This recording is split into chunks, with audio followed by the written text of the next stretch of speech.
Welcome to Alive. This is Father Jonathan Meyer, and this is our Sunday preparation program. Our gospel passage today is one of the great parables, Matthew chapter 13, 1 through 23.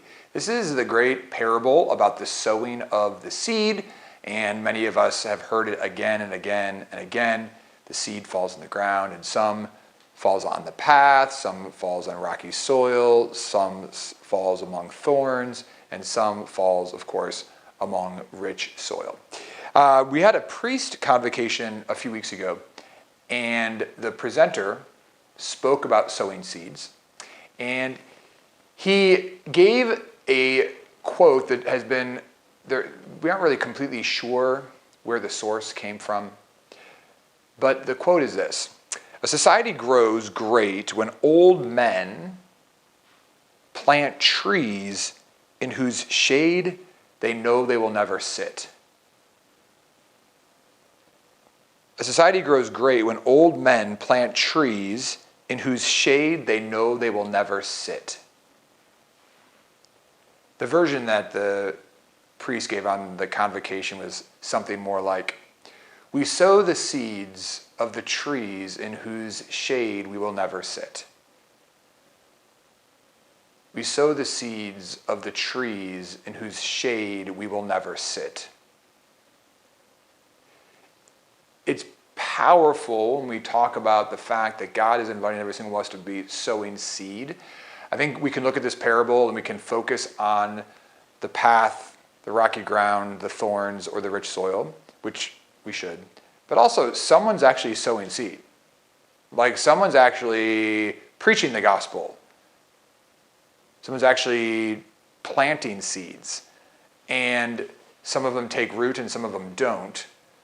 But it is the gospel mandate, the Great Commission, is for us to be preaching the gospel to all nations. Like, we have to do it. It's not like an option, like, can I preach the gospel, or should I, or is that my call? No, every single one of us is called to go and plant seeds. And I think what's powerful about this quote, we are called to plant the seeds of the trees whose shade will never sit, that it takes a long time for a tree to grow, and we will often die before we see the fruit and the ripple effect of what will take place in our own lives. I think it's beautiful. I like this quote as well, because for us to understand the quote, there has to also be an understanding that we would actually know what it's like to rest in the shade of a tree. So what does it mean that I just spend time under the shade of a tree? Like, when was the last time that you just said, hey, I'm just going to go and sit underneath that tree and just enjoy the shade? Not because I'm at a baseball game or a soccer game, or I'm just going to go sit under a tree today and just enjoy the shade, because that's a beautiful thing to do. It's also beautiful for us to think that that would be a hope and a prayer that we would have for our children, for our grandchildren, that they would just sit under the shade of a tree that maybe we planted at one point in our life.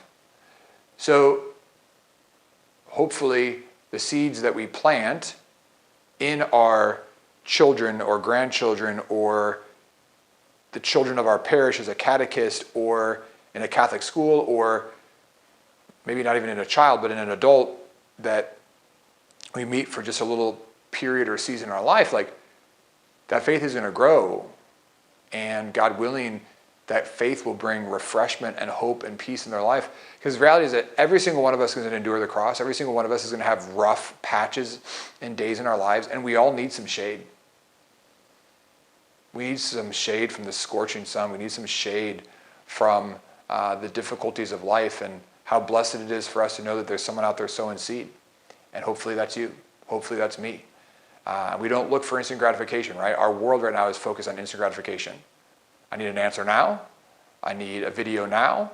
I need everything at my fingertips. I need to know more news. I need to know more scandal. I need to know more drama. No, we don't.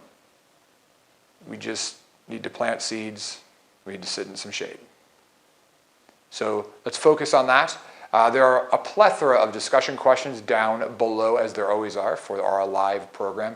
Please find a small group, share some time reflecting upon God's goodness in your life and upon the Sunday readings that we have. So God bless you this week.